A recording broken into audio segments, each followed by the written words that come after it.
My name is Evelyn Carter, and if you've ever looked at a picture that proved just how replaceable you were to the people you love most, then baby, this story is for you. Don't scroll. Stay with me, because what happened next changed everything I thought I knew about family, loyalty, and justice. It was a Saturday night in Atlanta, rain tapping against the kitchen window, when my phone lit up with a photo I can't unsee. There they were, my son Darius, his wife Monique, my 2 grandbabies, and a boat full of smiling faces under the Miami sun, champagne flutes, designer swimsuits, and 30 people celebrating my son's birthday. Without me. At first, I told myself it was a mistake. Maybe they'd called. Maybe I'd missed a message. But the longer I stared, the clearer it became. I wasn't forgotten. I was excluded, deliberately. You know that sting. When silence from your own family rings louder than thunder.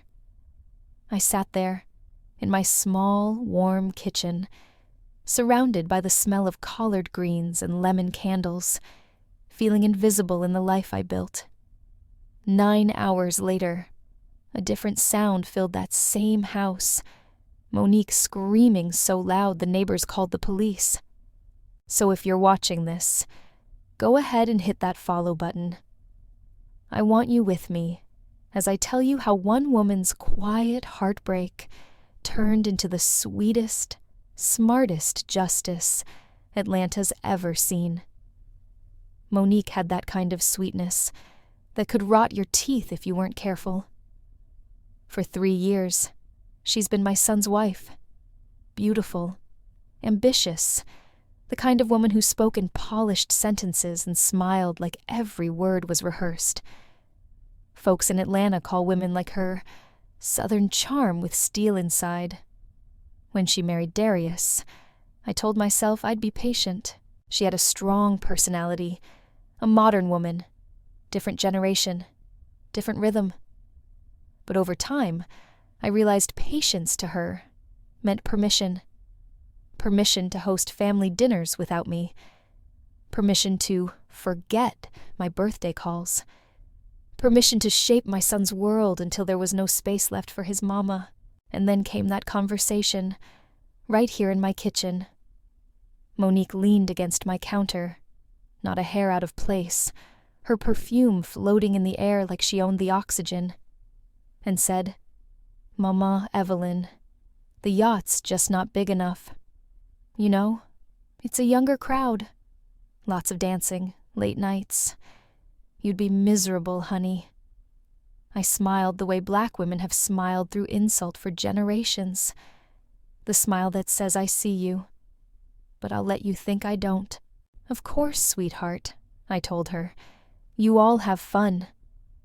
But as she clicked her heels out of my house, I knew something inside me had shifted. That woman didn't just exclude me from a trip. She woke up the part of me that remembers exactly how power works. After Monique left that day, I tried to shake it off. I poured myself a glass of sweet tea, turned on the gospel station, and told the Lord I wasn't going to let it bother me. But later that night, when I sat alone scrolling through that same picture, the one with 30 people laughing under the Miami sun, it hit different. There was Monique's mama in a wide-brimmed hat, her sister with 3 kids I'd never even met, Darius grinning like he didn't notice my absence, and my grandbabies, Jaden and little Ari, holding sparklers on the deck. Even Monique's personal trainer, that man she calls DeAndre, was there. Shirtless, of course, flashing abs like a billboard. 30 people fit just fine. 30. And not one thought about Evelyn Carter. That photo didn't just hurt my feelings. It rewired something in me. For 3 years, I'd played the role of the quiet, understanding mother-in-law, the peacemaker, the woman who knows her place. But sitting there under the soft hum of my kitchen light, I realized my place had always been exactly where I decided to stand. So I walked into my study, the one room Monique had never dared to enter. She thinks it's full of my late husband's old books and dusty boxes. Truth is, it's full of receipts. Financial ones, emotional ones, spiritual ones. I turned on my old laptop, the one I hadn't touched since Harold passed, and started typing.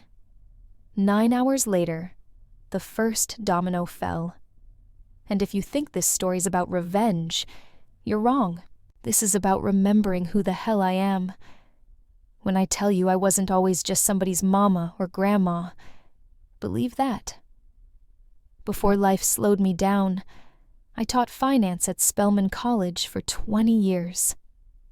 I used to stand in front of a room full of bright young black women and tell them, "Don't ever let anyone else balance your checkbook or your worth." My late husband, Harold, was a numbers man too. He could read a ledger like a preacher reads scripture. We built our life on quiet discipline. No flashy cars, no loud bragging, just steady investments that grew roots while the world wasn't paying attention. So while Monique thought she was dealing with a soft-hearted grandmother who spent her days watching reruns and clipping coupons, what she really had was a woman sitting on $6 million in assets, half of which I managed myself.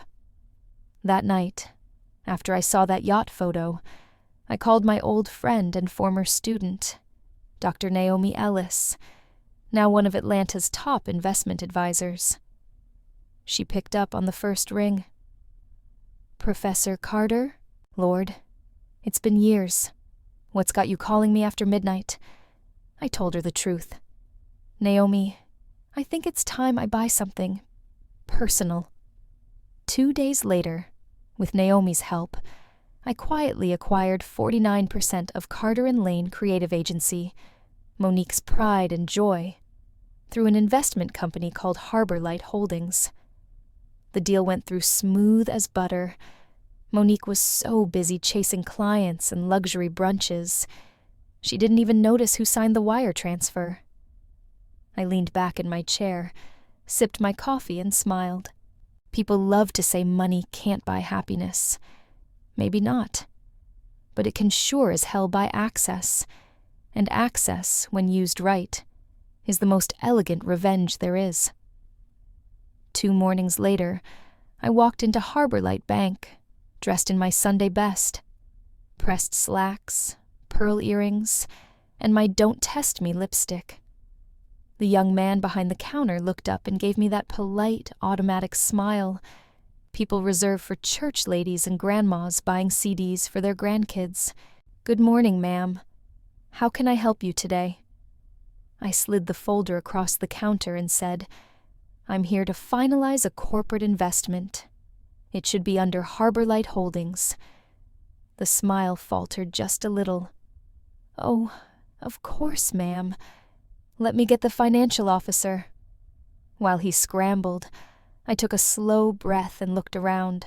Everybody in that bank thought I was somebody's retired school teacher cashing Social Security checks, not the woman about to buy nearly half of her daughter-in-law's company. Funny how people see what they want to see. When the paperwork came out, the young officer cleared his throat.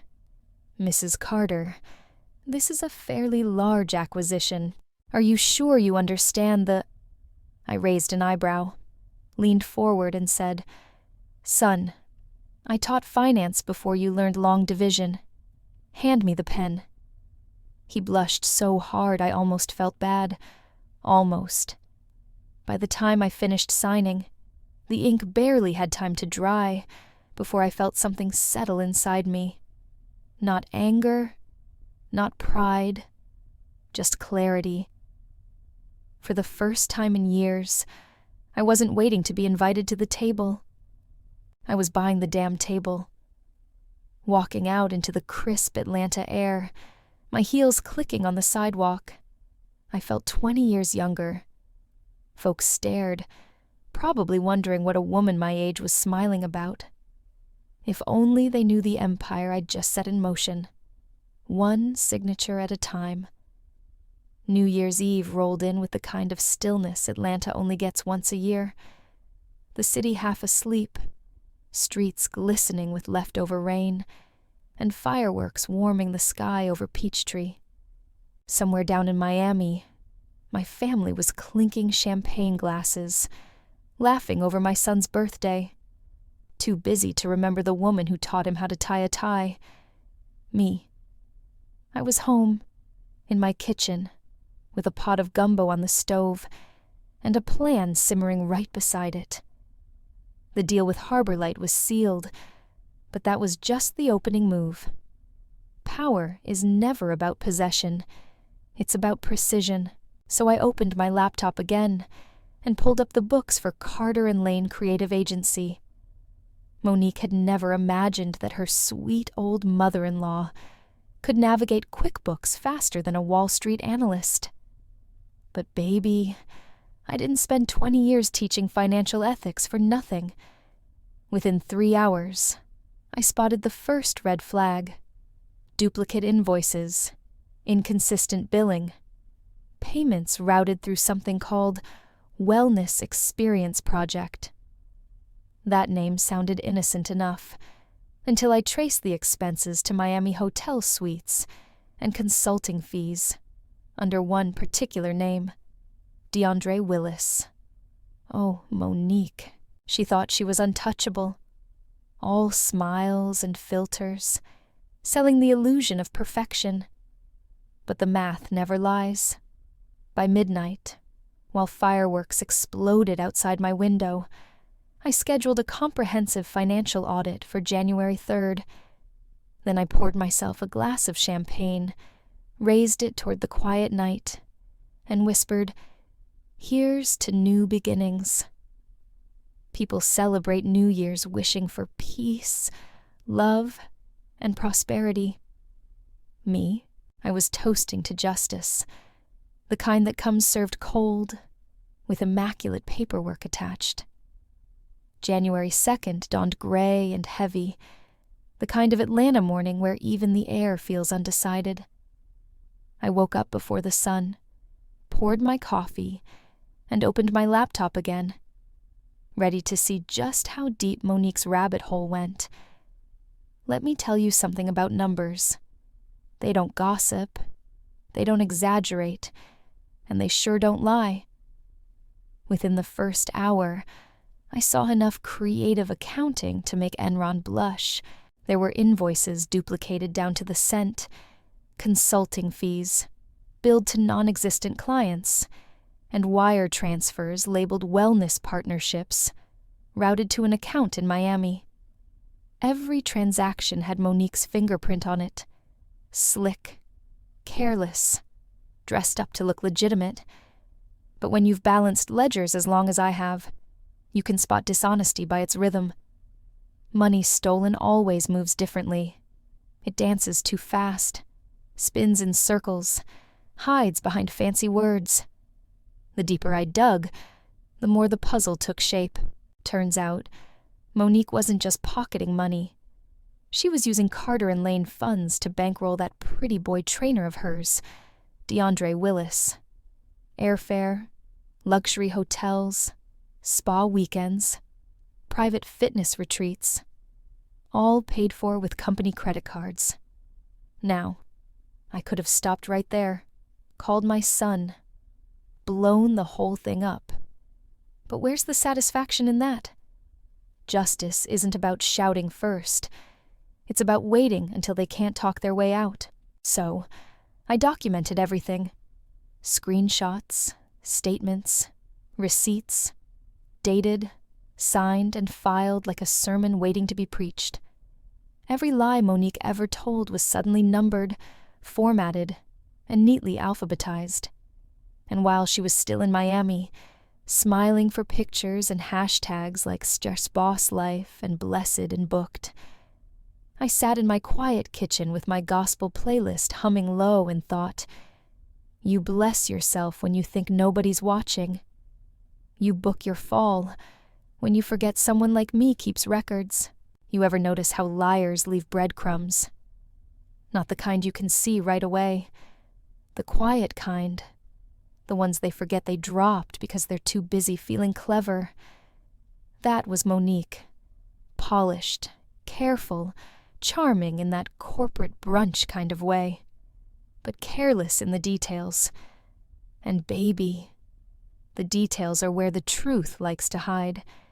After finding the first few creative invoices, I decided it was time to do what my late husband, Harold, always called financial detective work. I pulled out my glasses, brewed a fresh pot of chicory coffee, and opened 3 tabs on my laptop: the company bank statements, vendor accounts, and Monique's social media. Now, let me say this. Monique used to brag that I didn't get Instagram, said it was too complicated for me, with all those filters and reels. But what she didn't realize was this: filters can hide wrinkles, not receipts. Her page was a scrapbook of arrogance, pictures of business lunches that looked a whole lot like dates, champagne bottles tagged under "Ho to Boss" moves, luxury spas labeled client networking. The captions were poetic lies, but the timestamps told the truth. I started cross-referencing her photos with expense reports. One post from the Fontainebleau Miami Beach, date stamped April 12th, matched perfectly with a $2,730 charge to Wellness Experience Consulting. Another from a New York steakhouse, same day as an agency strategy dinner. Except the only person at that dinner was her trainer, DeAndre Willis, whose reflection appeared in her sunglasses if you zoomed in close enough. Lord, she couldn't even cheat discreetly. I printed everything. Every lie dressed as lifestyle, every business expense disguised as indulgence. By the time the printer stopped humming, my dining table looked like an evidence board straight out of a courtroom drama. Then came the cherry on top. While scrolling through her tagged photos, I found one from a wellness weekend in Miami. The tag: Idri Bodyworks, DeAndre's personal account. And what did he post the same day? A picture of Monique, laughing by the pool, drink in hand, captioned, "My queen deserves the world." Ain't that something? I stared at that photo for a long time, not because it shocked me, but because it confirmed what I'd been feeling for months. Monique wasn't just greedy. She was careless with other people's trust. That's when I started assembling my folders, 3 of them, color-coded like any good teacher would do. Financial evidence, personal affairs, patterns of deceit. Each page told a story she didn't want told. And when it was all laid out, neat and undeniable, I said a quiet prayer over those files. "Lord," I whispered, "I don't need vengeance, just truth. Clean, complete, and on time." I looked at the clock. It was nearly midnight, the streetlights painting long shadows across my floor. Somewhere, Monique was sipping champagne under the Florida moonlight, feeling untouchable. She had no idea that back in Atlanta, the woman she thought was invisible was quietly writing the end of her empire, one spreadsheet at a time. The first morning of the new year always feels like a fresh page, clean, silent, and waiting for somebody brave enough to write the truth on it. For me, that truth came with a side of black coffee and a spreadsheet. Atlanta was still half asleep that morning. I could hear faint fireworks from the night before, echoing through the fog. The city was nursing its hangover, but I was wide awake. I'd spent too many years asleep in politeness, too many mornings swallowing words to keep the peace. Not anymore. My laptop glowed on the kitchen table, the cursor blinking like a heartbeat. I reviewed every note I'd made, every inconsistency I'd found in Monique's company finances. I double-checked transfer logs, invoice numbers, and vendor accounts. Everything lined up. Not in her favor, but in mine. When I hit save for the final time, I didn't feel triumph. I felt something quieter, the steady hum of purpose. I thought about Harold then. My late husband used to say, "Evie, you don't win arguments with noise, you win them with numbers." He'd taught me how to balance our books, read financial statements, and spot a lie by the way a decimal sits. Monique always thought I was just an old lady with too many recipes and not enough relevance, but she never realized every casserole I baked came from a kitchen run by a woman who once balanced 6-figure budgets while raising a child alone. As I sat there, sipping my coffee, I opened the folder titled Audit, Carter and Lane. My lawyer, Naomi Ellis, had already drafted the confidentiality agreements. The next step was the audit notice, formal, binding, and impossible to ignore. I typed the date at the top of the document, January 3rd. Then, for the first time in years, I let myself smile. Not the polite smile people wear at family dinners, but the kind that comes from knowing the scales are about to balance themselves. My phone buzzed. A message from Darius. "Happy New Year, Ma. Hope you're resting. We'll call later." I stared at it for a long time. 3 years of being too old for their vacations, too set in my ways for their gatherings. And now, suddenly, they remembered to check in. The irony wasn't lost on me. But this time, I didn't feel left out. I felt ready.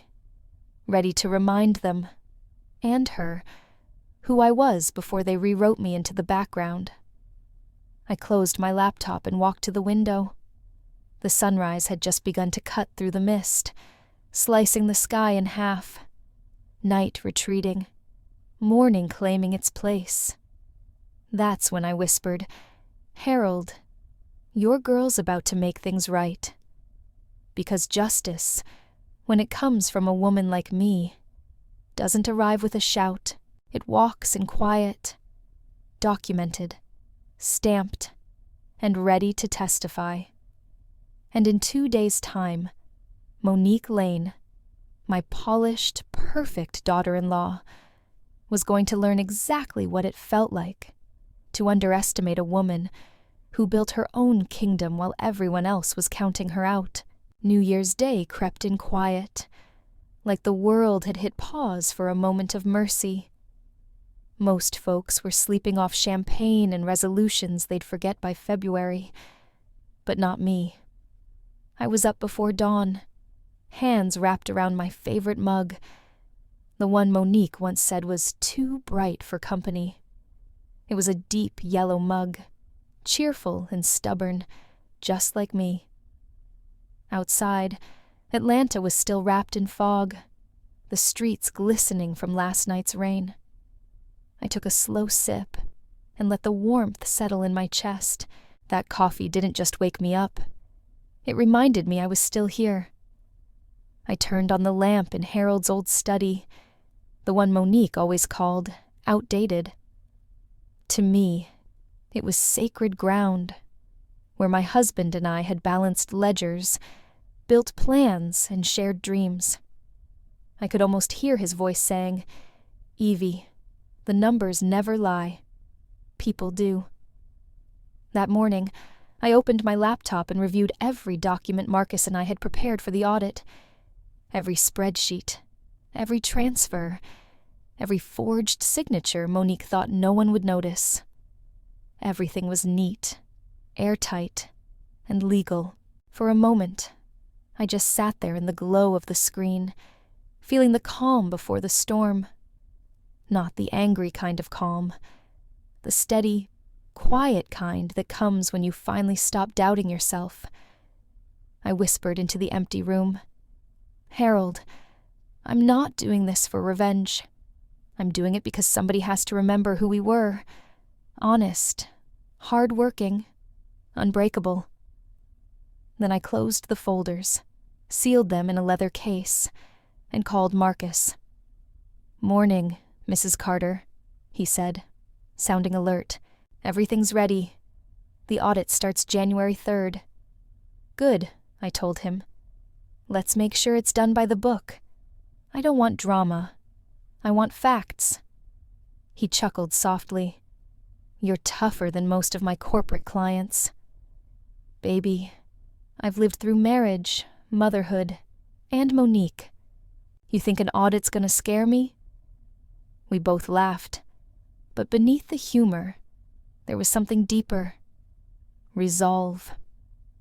After the call, I walked to the window and watched the fog lift over the city. The sunlight broke through, painting the skyline gold. For a second, it looked like Atlanta was blessing me, whispering, "Go ahead, girl. It's your time now." I smiled, slow and sure, and whispered to myself, "They thought they could count me out, but they forgot. I'm the one who taught them how to count." Then I placed the audit folder beside Harold's photo, turned off the lamp, and walked out of the study feeling lighter. In 2 days, Monique would walk into her own office, thinking the world still belonged to her. She had no idea the reckoning was already clocked in and waiting, wearing pearls, sipping coffee, and answering to the name Evelyn Carter. January 3rd. The day had a strange stillness to it, like the city knew something was about to shift. The sky over Atlanta was a bruised gray, the kind that made the air smell like steel and rain. I woke up before my alarm, slipped into my new charcoal gray suit, and tied my hair back the way Harold used to like. Clean, simple, professional. When I looked in the mirror, I didn't see Grandma Evelyn anymore. I saw Miss Carter, businesswoman, strategist, survivor, the kind of woman who didn't just live through storms. She studied them. As I poured coffee into that same yellow mug, my phone buzzed. It was Darius. "Ma," he said, his voice tight. "Something's going on at the office. Auditors just showed up. They're asking for Monique. She's freaking out." I smiled into my mug. "Oh, I'm sure she is." "You know anything about this?" he asked cautiously. "I might," I said softly. "But don't you worry, son. Everything's going to come to light. The way it always does." I hung up before he could press further. There were some truths a man needed to see for himself. I took my time driving downtown. The city was buzzing. Folks heading to work. Music spilling from passing cars. The smell of fresh pastries from the corner cafe. Life doesn't stop just because Judgment Day's on the calendar. When I stepped into the marble lobby of Carter and Lane Creative Agency, heads turned. I'd never been there before. Monique had always called it too chaotic for visitors. But that morning, chaos was exactly what I came to see. The receptionist, a nervous young man with wide eyes, stood up so fast he nearly knocked over his coffee. "Good morning, ma'am. Can I help you?" "Yes," I said, calm as a sunrise. "Tell Ms. Lane her business partner has arrived." He blinked. "I'm sorry. Her what?" "You heard me." A few minutes later, a tall man in a navy suit approached. Marcus Reed, the lead auditor. His expression was the kind of professional neutral that hides a storm underneath. "Mrs. Carter," he said, shaking my hand firmly. "Everything's set up in Conference Room B. Thank you for coming." Behind him, through the glass walls, I saw Monique. Her perfect posture had wilted.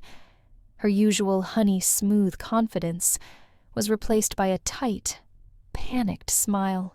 Darius sat beside her, confusion all over his face. When I stepped into the room, the air shifted.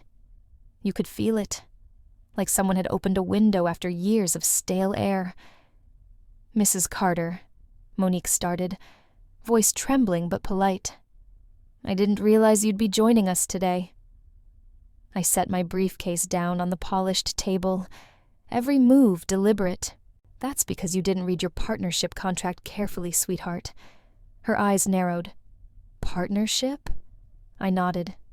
"As of December 29th, I hold 49% of Carter & Lane Creative. Silent investor, active observer." Darius turned to me, stunned. "Ma..." "What?"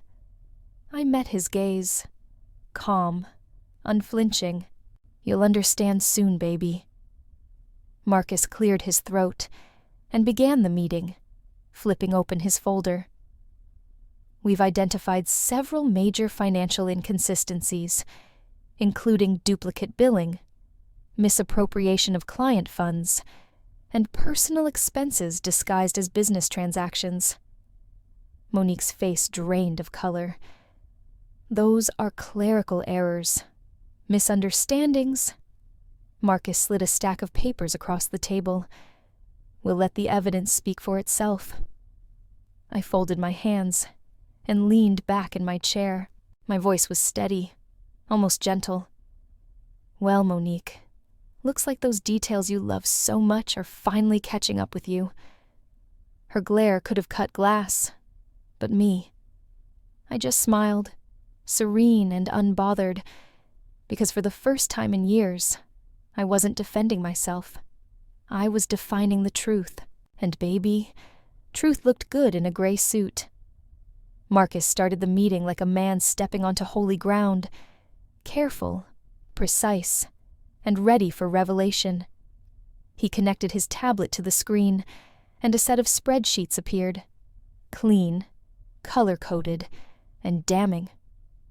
"Over the past 18 months, he began, "our review found multiple financial irregularities, duplicate invoices, client overbilling, and personal expenses charged to company accounts." Every word was polite, professional, and heavy as truth. Monique shifted in her seat, her gold bracelet clinking like nervous applause.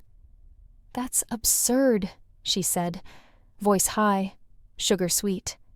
"There must be some mistake. Our accountant..." "Isn't the issue," I interrupted softly. "The issue is intent." Darius looked between us, confusion and dread wrestling across his face. "What's going on here?" I turned to him, my voice gentle but steady. "Son, what's going on is your wife's been playing Monopoly with real people's money, and she's been losing." Marcus tapped the screen, and receipts flashed up. Dinners at expensive restaurants, trips to Miami, wellness retreats that looked a lot like romantic getaways. Every charge tied to one name, DeAndre Willis. That name hit the room like thunder. Darius frowned. "Her trainer? That DeAndre?" Monique's mask cracked. "Don't be ridiculous. DeAndre's part of our brand campaign. It's business." Marcus zoomed in on a receipt. The Ritz-Carlton, presidential suite. 2 guests. Was this business too? The room went still. You could almost hear her heart racing. I leaned forward, resting my hands on the table. "See, baby. The thing about lying is it works best when the math don't check. But these numbers, they sing the truth." Monique's voice trembled. "You had no right." "I had every right," I said, calm but firm. "I'm an investor, a partner, and a woman tired of watching you treat decency like weakness." She stared at me, eyes wide, pride burning out faster than her excuses. Darius turned away, jaw tight. And right then, I knew. The empire she built on charm and deceit had just met something she couldn't sweet-talk her way out of. Not a scandal, not an auditor, but a woman who finally remembered her own worth. When the silence settled, I could feel the weight of it pressing against the windows. Monique sat there, her manicure gleaming, her breath catching in that space between denial and panic. I didn't raise my voice. I didn't have to. Power doesn't shout. It announces. "Here's what's going to happen," I said, sliding a folder across the table. "Effective immediately, Monique. You will resign as managing partner of Carter & Lane Creative. You will reimburse every client who was overcharged and sign an agreement withdrawing from all company operations."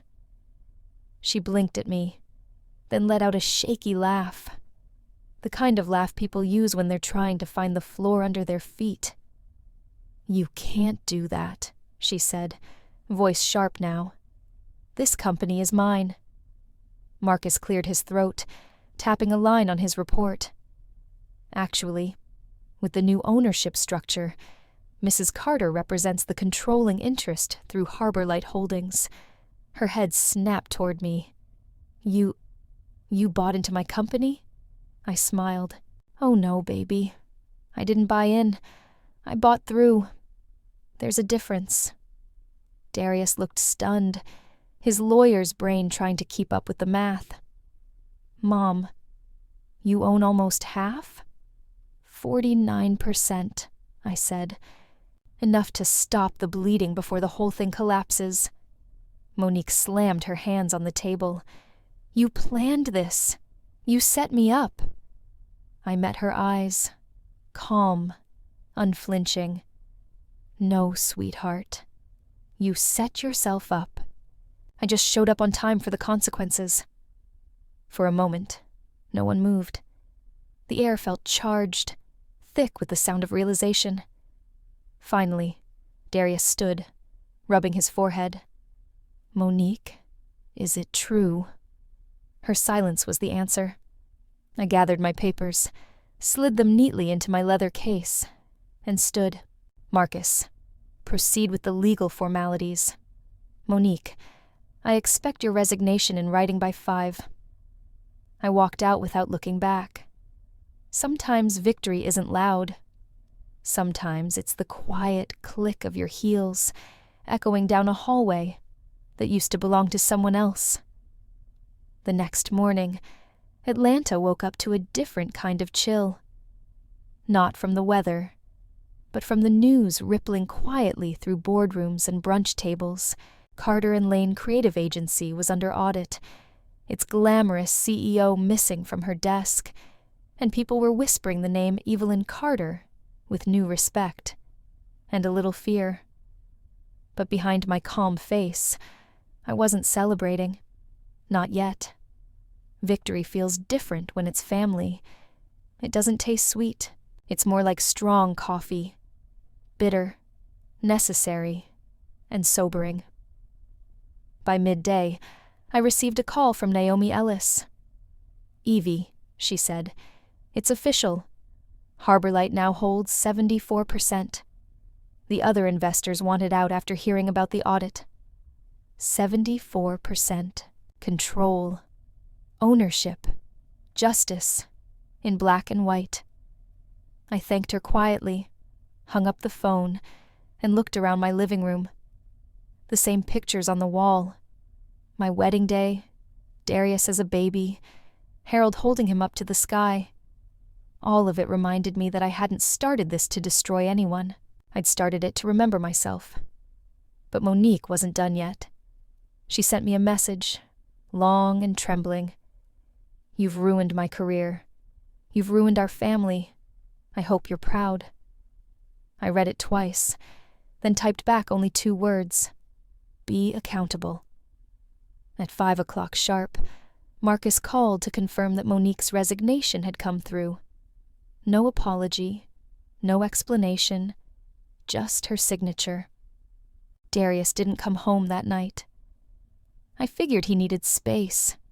The kind of space a man takes when he's realizing his mama and his wife were never on the same team. I sat by the window, the city lights flickering like slow heartbeat, and let myself exhale. Not in relief, not in triumph, but in recognition. Because power, real power, isn't about winning. It's about being able to look at the wreckage, know you did what was right, and still pray for the people who caused it. And that night, for the first time in years, I slept like the head of the table. Because, baby, that's exactly who I'd become. 2 weeks passed before I saw her again. I'd almost started to believe she'd finally learned the value of silence. But no. Monique was never the kind of woman who knew when to quit. It was a Sunday morning.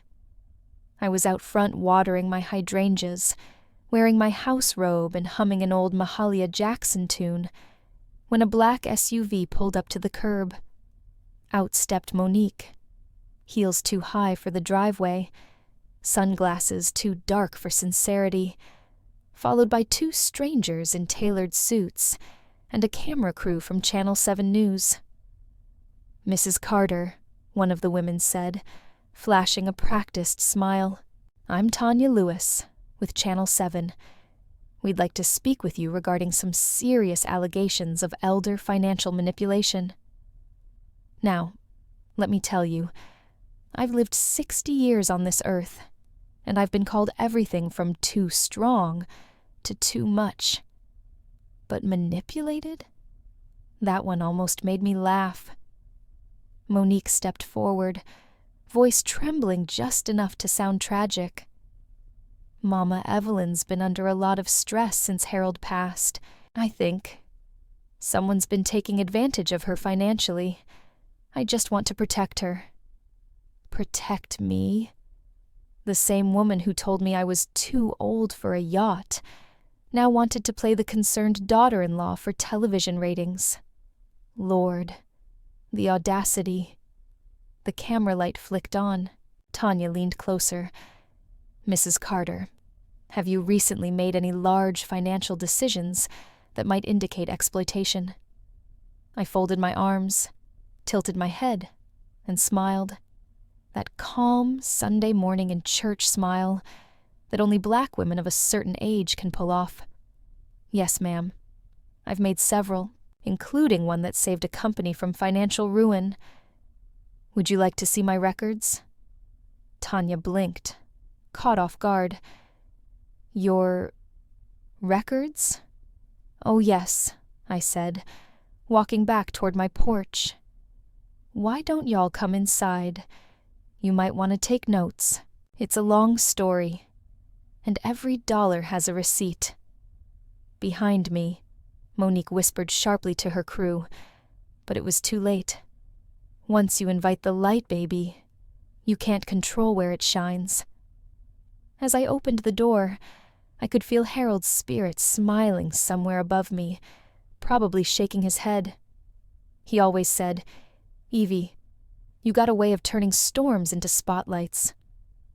And standing there, about to expose every lie on live television, I realized that was exactly what I was about to do. I led them straight into my living room, the same one Monique had once called a little old-fashioned. With its floral curtains and mahogany furniture, the camera crew started setting up, lights bouncing off my framed Spelman diploma like it was part of the scene. "Make yourselves comfortable," I said sweetly. "We're gonna talk numbers.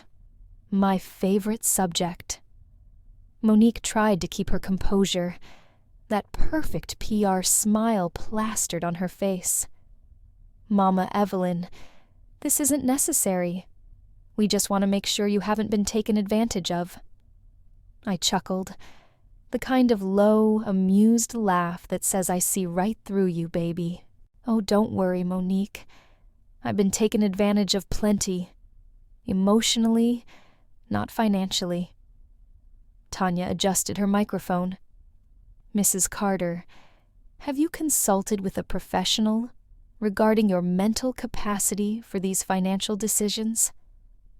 Without saying a word, I reached for the manila folder on my coffee table and handed it to her. "Why don't you start there? That's my cognitive evaluation from Dr. Naomi Ellis, head of behavioral psychology at Emory University. Passed every test with flying colors." Tanya glanced at it, blinking. "And this?" "Oh, that's my investment portfolio," I said, tapping the thick binder. 20 years of self-managed assets, currently valued at a little over $6 million. You can double-check the numbers. They're accurate to the penny. The cameraman's lens shifted toward Monique's, whose color drained faster than a cheap dye job. "And these," I continued, handing over another stack, "are the tax returns, wire transfers, and audit findings from Carter and Lane Creative Agency. Signed, verified, and notarized. Every penny accounted for. Except, of course, the ones your CEO here couldn't explain." Tanya's eyebrows shot up. "Are you saying—" "I'm not saying anything," I interrupted softly, smiling for the camera. "I'm showing you." There was a long pause. You could feel the air change, like the room itself knew truth had just entered. Then I turned to Monique. "Sweetheart, you really should have checked my credentials before you tried to play savior on TV. I taught financial literacy to college students for 2 decades. You thought I didn't understand modern investments. Baby, I wrote half the syllabus." The camera light blinked red. Monique's jaw tightened.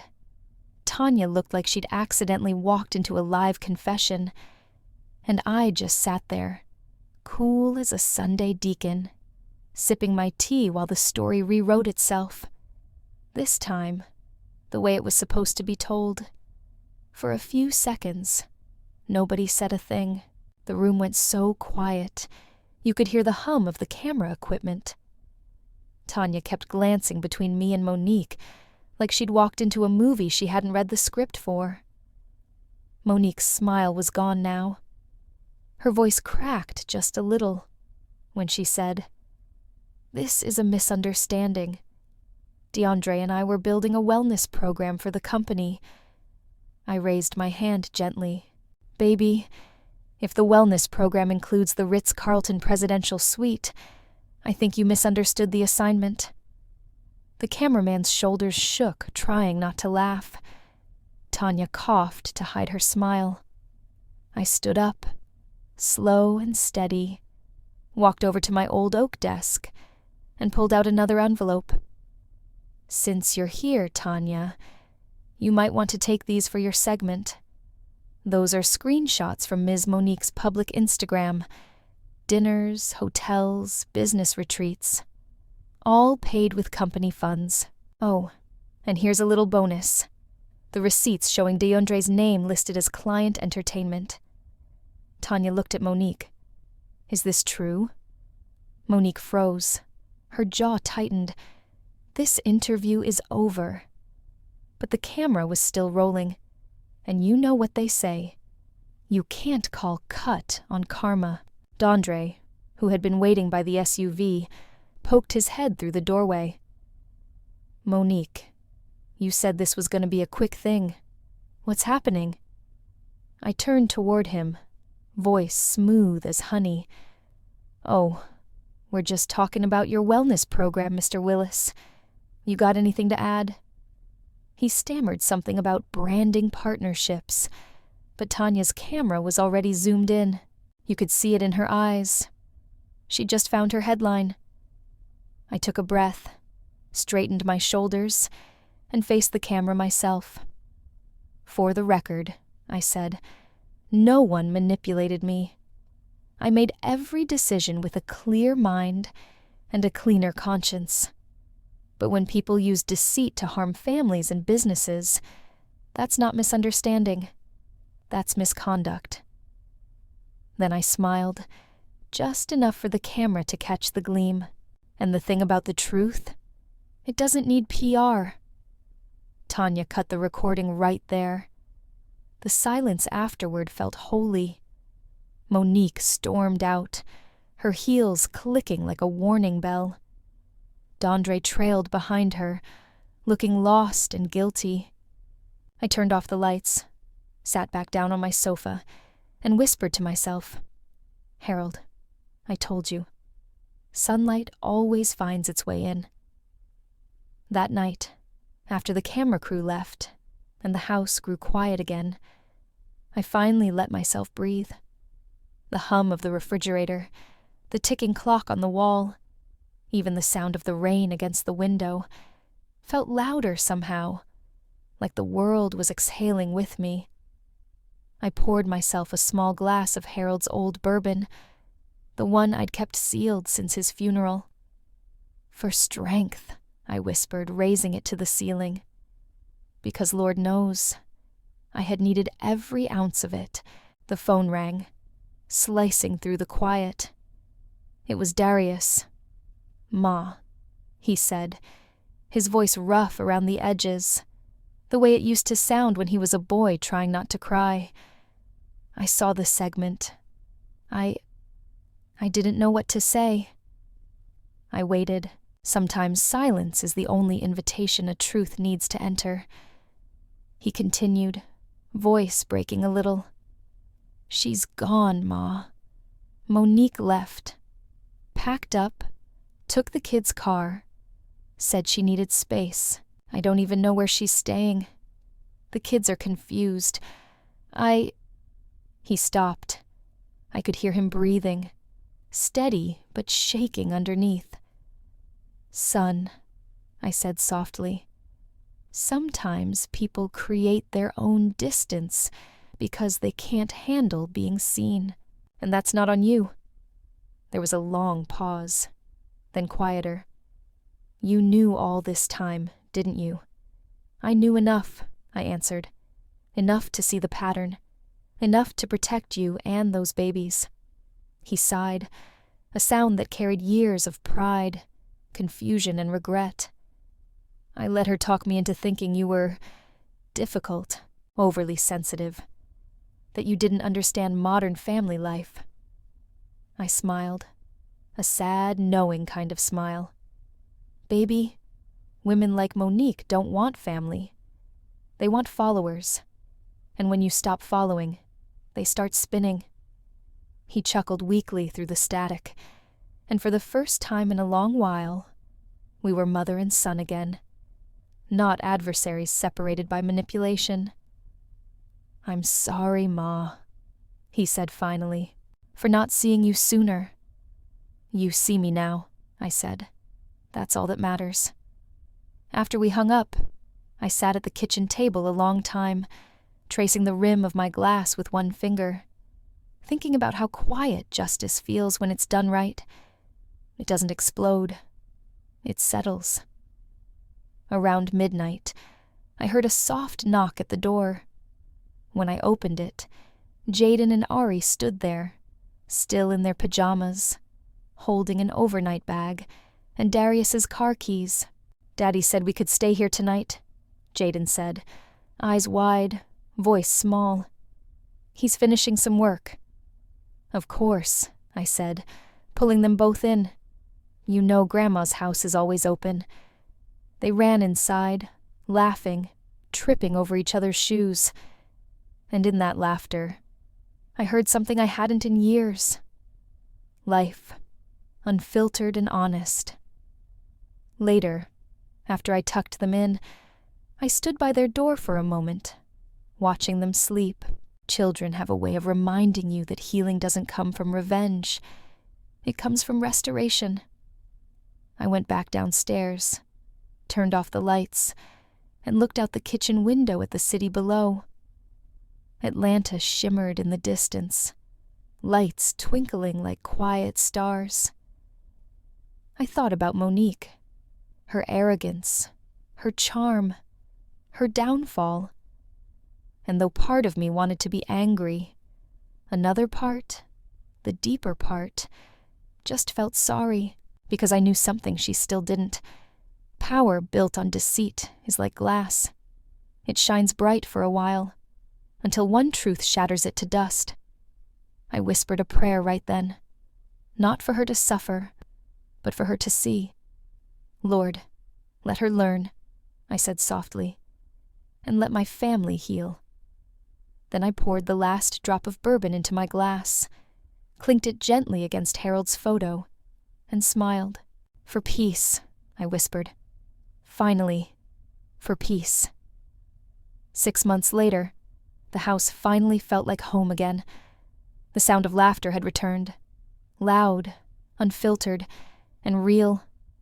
My grandbabies were sprawled out on the living room floor, puzzle pieces everywhere, arguing about who lost the blue corner piece. "Grandma, you hid it again," Jaden yelled, grinning wide. I raised an eyebrow over my reading glasses. Now why would I hide something I can't even see from over here? They burst out laughing, and for a moment, the ache that used to live in my chest was gone, replaced by something softer, lighter. Darius was in the kitchen, apron on, flipping chicken like his daddy used to. It had become our new Sunday rhythm, family dinner at Grandma's. No pretense, no performance, no exclusion, just love served hot and fresh. He caught me watching him and smiled. "You good, Ma?" "I'm more than good," I said, leaning back in Harold's old chair. "I'm free." He nodded, eyes glistening a little. "Kids are happier here. It feels peaceful."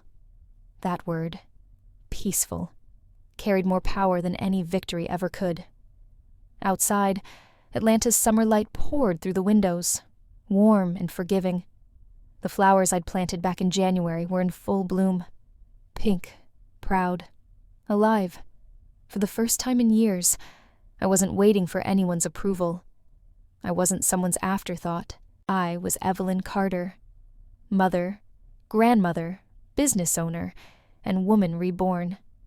And Lord, it felt good to be seen again. The business came back to life faster than anyone expected. Turns out, when you clean out corruption, honesty has a way of drawing in sunlight. I renamed the company Carter and Grace Collective, a name that meant something. Strength and redemption walking hand in hand. The rebrand wasn't flashy, just intentional. We built our new slogan around 3 words: integrity, creativity, community. I hired a young manager, Patricia Chen, sharp as a diamond and twice as patient. She ran things with discipline and heart, the way I always believed business should be done. We cut out unnecessary spending, rebuilt client trust, and started offering mentorship programs for small, Black-owned startups across Atlanta. Within months, our profits doubled. But money wasn't the reward. Respect was. I'd walk into meetings now, and people would stand a little taller, listen a little closer, not because I demanded it, but because I'd earned it. Sometimes I'd stop by the office early, before anyone else arrived, just to breathe in the quiet hum of the place. The walls that once echoed Monique's arrogance now carried the steady rhythm of teamwork and renewal.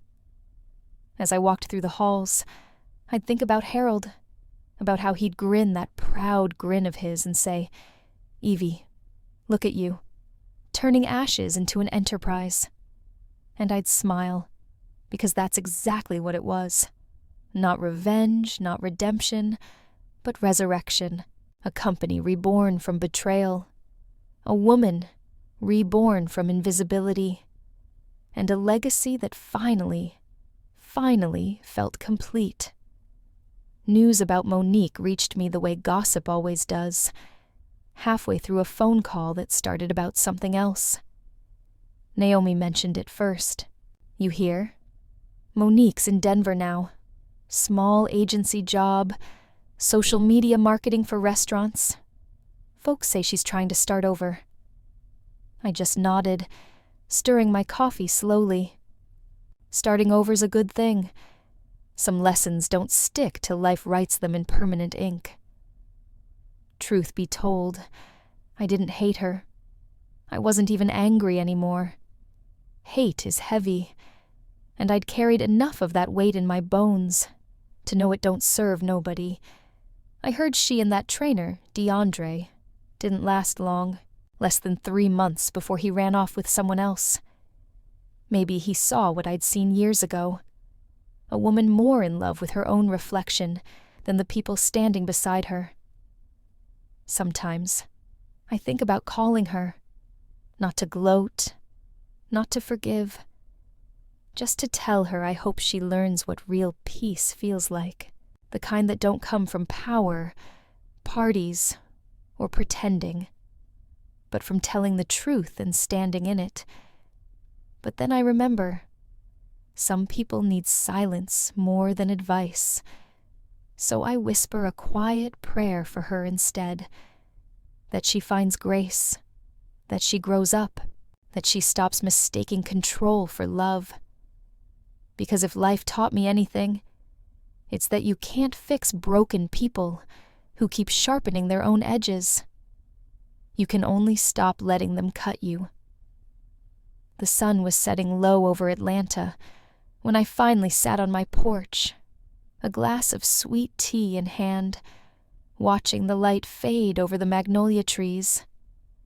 The air smelled like summer, thick, golden, and forgiving. I thought about everything that had happened. The pain, the betrayal, the long nights spent wondering if doing the right thing would cost me my family. But the truth is, it didn't cost me anything. It returned everything I'd lost. My peace, my confidence, my place. See, people think strength means fighting loud, but sometimes it means walking away quietly, with your dignity intact. It means knowing your worth, even when others can't see it. Monique tried to break me with exclusion. What she didn't know is, you can't erase a woman who built herself from the ground up. I wasn't just a mother-in-law or a widow. I was Evelyn Carter, a woman who knew how to turn betrayal into blueprint. And if you're watching this, I want you to remember something. You don't have to beg to be valued. You don't have to shrink yourself to fit into spaces that were never built for your light. Sometimes, the best revenge isn't payback. It's peace. Now tell me this. Have you ever been underestimated so deeply that it lit a fire inside you? A fire that made you rebuild yourself stronger, smarter, quieter. If my story speaks to you, if you've ever had to reclaim your power, piece by piece, then hit that like button, leave me a comment, and subscribe. Share this with someone who needs to hear it tonight, because sometimes justice doesn't wear a badge or a robe. Sometimes she just wears pearls and patience.